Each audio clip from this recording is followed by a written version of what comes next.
娱乐没有圈第9集，蓝总你单身，你看我怎么样？搞笑。蓝总需要征婚吗？蓝总你看我怎么样？哇，大哥你人气好高。蓝曦臣一出来，刚刚就满屏飘的弹幕顿时又多了几倍，要不是蓝曦臣代表着 VIP 的字体和颜色，几乎都要找不到他了。最近就辛苦兄长了。蓝忘机刚好换了衣服回来，拿过魏无羡的手机说了一句：不辛苦，你们玩得开心。天啊天啊，蓝总是什么人间难求好哥哥，兄长。这么古老的称呼，为什么感觉好有爱啊？果然不愧是蓝氏双璧，嗨嗨！聂怀桑在一旁拎着喇叭，一脸无奈的咳嗽。蓝忘机两个在跟蓝曦臣说话，顾灵揪着杨峰一脸的八卦，姚玉脸色难看的要命，杨西西担忧的看着他，反正就是没人理他。曦臣哥，你能不能先工作去？我节目拍不下去了。聂怀桑无奈地发了一条弹幕出去。刚好开会时间到了，我们有空再聊。蓝曦臣发了最后一个弹幕，收起手机，拿起手旁的资料，起身去了会议室。想想蓝总那张温润如玉的脸，我感觉我要死在这里了。聂导你是我的神啊！蓝总和小蓝总都出现了，最后不会蓝董也出来吧？不是没有这个可能。天乃天啊，想想和这些人一个屏幕，激动到昏骨期了。我走的时候确实给叔父找了这个节目的播放，但是叔父可能不会发弹幕。魏无羡看着弹幕笑得前仰后合，见有人猜测蓝启仁会不会发言，立马开口解释。谁说老夫不会？这个语气，蓝董事长，快来个人掐我一把，让我回回魂。叔父，你有没有想我？魏无羡一看那条弹幕就笑了。魏哥笑得好甜，对家人笑的就是甜，蓝家人好宠魏哥哦。才走了2天，老夫想你什么？叔父魏无羡也不说别的，拉长语调喊了一嗓子。行了行了，早点拍完早点回家，我让人给你准备好吃的，谢谢叔父，爱你。魏无羡比划了一个爱心出去，聂怀桑有心想催，又怕蓝启仁关爱他，只能在一旁焦急地等着。我天，蓝董这个语气好傲娇，嘴上说着不要，身体却很诚实。蓝董真的超级宠我们魏哥呀！那叔父我去拍摄了，拜拜。见聂怀桑实在急得要跳脚，魏无羡主动断了直播。魏哥，感谢。聂怀桑见魏无羡主动断了直播，一脸感激。今天的任务就是自力更生，大家需要自己做早饭、午饭、晚饭，如果有条件还可以补顿下午茶和宵夜。聂怀桑笑眯眯地拎着喇叭喊：聂导，杀人诛心啊！第一个喊出来的是杨峰，这太为难他了，没钱还要自己做饭，不算太难吧？我看你们早上不是吃的蛮好的，除了望羡夫妇，其他人都是一抽嘴角。他们早上吃的那是啥？白水煮面。就那还是靠了人家小蓝总指导，才没把锅子烧穿，面条煮糊。最后要不是顾灵看得魏无羡发毛，他们估计也分不到蓝忘机做面剩下的葱油。那钱节目组总该给吧？姚玉在镜头前还是不介意装一装的。你们看魏老师昨天都自己赚了房租了，今天你们难道不该向他学习吗？聂怀桑笑得一脸贱兮兮的。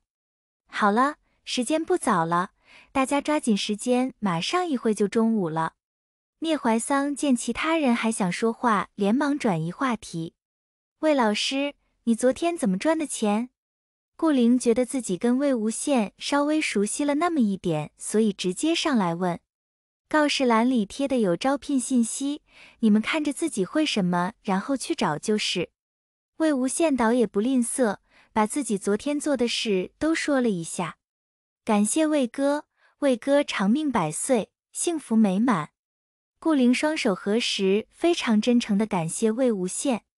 顾老师这么好玩吗？完了，我们家菱角说话不过脑的属性出来了。顾老师昨天伪装的真好，我还以为她是古典美女，静若处子的那种，结果是静若处子，动若脱兔，哈哈，有什么想吃的吗？带你去买。家其他4人走了，蓝忘机柔声问了魏无羡一句：魏老师公然让小蓝总给你开后门，不太好吧？姚玉自觉抓住了魏无羡一个把柄，连忙回头阴阳怪气地说：我家二哥哥什么时候要给我开后门了？我昨天挣的钱又没花完。魏无羡哪里不知道姚玉在找他话茬，然后借着直播抹黑他。姚先生，我似乎并没有说过我和魏婴不去赚钱。蓝忘机琉璃色的瞳孔温柔看人时仿佛一汪水，但一旦那里面没有了感情，再看向人时留下的就只有寒冷。臆测不代表主观现实。蓝忘机拉着魏无羡的手从姚玉身旁走过，姚玉愣了一会，才打了一个寒战回过神。小蓝总这气势吓人。确实，冷脸的时候感觉隔着屏幕都被冻着了。二哥哥想做什么赚钱养我呀？走到公告栏时，顾灵和杨峰已经拿走了那张跳舞的招聘，杨西西正焦急地等待着姚玉。魏老师，你们先选，我等等姚玉哥哥。杨西西见2人过来让开位置，多谢杨小姐。蓝忘机道了一句谢，走上前去，很快就从上面接下来一张纸。保密哦。魏无羡眼疾手快地挡住，然后冲着镜头嘘了一下。小气，魏哥占有欲这么强啊？看看都不行，好奇，杨小姐，我们先走了。蓝忘机纵容魏无羡欺负他的那些粉丝，见他玩高兴了，才向着杨西西金贵一点头，拉着魏无羡的手离去。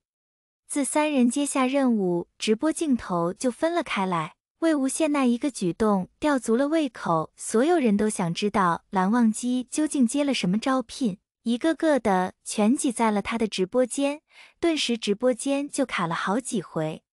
聂导，要是我错过了什么，我就给你打负评。聂导，咱好歹也是富家公子，能不能稍微升级一下服务器？聂导啊，孩子不能没有粮吃啊。直播间卡了之后，一群人就开始威胁聂怀桑。聂怀桑抹抹额头冷汗，连忙让人处理。今天让你们大饱眼福，记得都不许录屏啊。魏无羡自己挡住镜头，跟自己的粉丝说话，等到看着弹幕把屏幕完全遮住，才后退露出2人的全景。蓝忘机正坐在一架古琴前，专注地看着魏无羡，他的袖子往上落了捋，露出白皙的手腕，修长的手指放在琴弦上。见魏无羡走开后，他垂下眼睫弹奏起来。古琴，小蓝总还会这个？多谢魏哥提醒，不然还想不起来要录屏。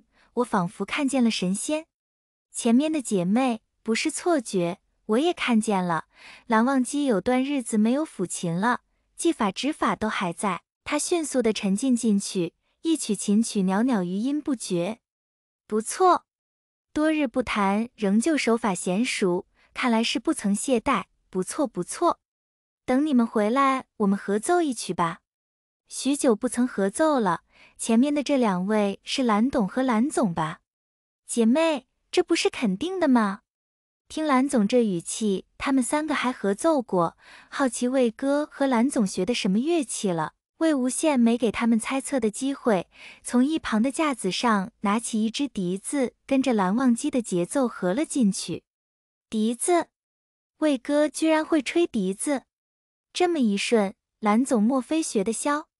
有可能，琴笛箫合奏很传统，羡慕。